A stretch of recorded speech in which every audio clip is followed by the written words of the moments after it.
Humans are unisexual and viviparous. The major reproductive organs include the external genitalia, like the penis in males and the vulva in females, along with a number of internal organs including the gamete-producing gonads like the testicles in males and the ovaries in females. Let us learn about the organs of the male reproductive system. The male reproductive system is located in the pelvic region.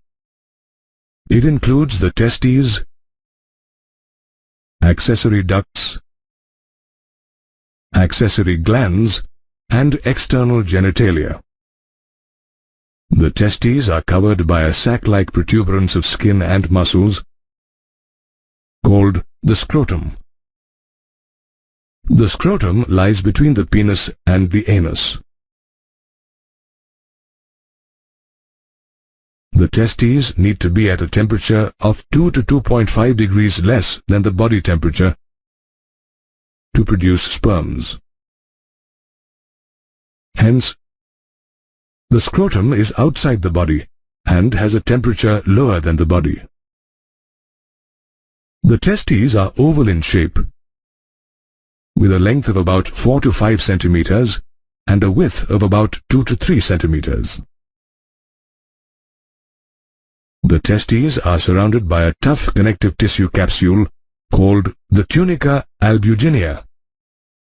Each testes has 250 compartments called testicular lobules. Each lobule, in turn, contains 1 to 3 highly coiled seminiferous tubules. The lining of each seminiferous tubule is called the germinal epithelium and contains the male germ cells known as the spermatogonia and Sertoli cells. The male germ cells undergo meiotic division to form mature sperm cells. This process is called spermatogenesis. The Sertoli cells provide nutrition to the germ cells. The regions outside the seminiferous tubules contain blood capillaries and nerve fibers, and small groups of large glandular cells are called interstitial cells or Leydig cells. Leydig cells synthesize and secrete testicular hormones called androgens. Reti testis, vasa efferentia, epididymis, and vas deferens are the male accessory ducts. The rete testis is a network of ductules formed by the seminiferous tubules. Vasa efferentia are ciliated ductules that arise from the rete testis. They collect sperms and transfer them to the epididymis. The epididymis is a long, narrow, highly coiled tubule present along the posterior surface of the testis. It is divided into 3 parts: anterior, caput epididymis; middle, corpus epididymis; and posterior, cauda epididymis.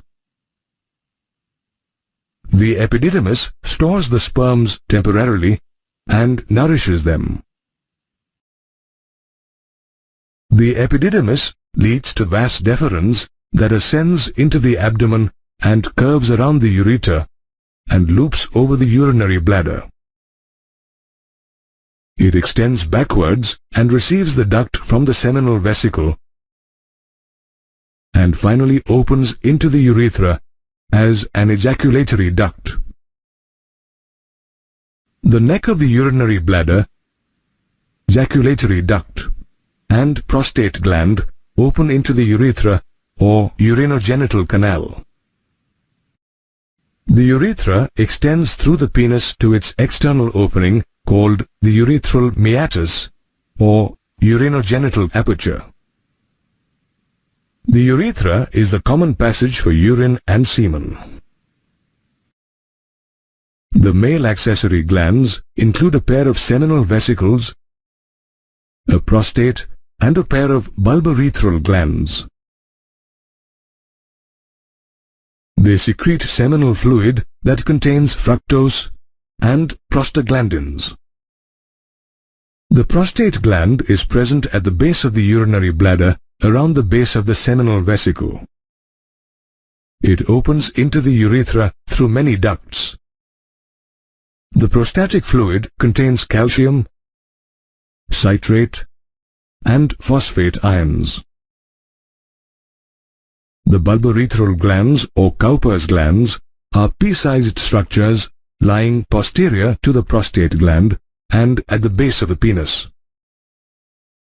Their secretions help in the lubrication of the penis. The external genitalia in males is called the penis. The penis is a copulatory organ and is covered by a loose sheath of skin. The skin that hangs over the tip of the penis is known as the prepuce or foreskin. It is made up of special tissues like corpora cavernosa and corpus spongiosum. The tip of the penis, covered by the prepuce, is called the glans penis. The penis, urethra, vas deferens, and Cowper's gland together help in copulation and in the deposition of sperm within the female.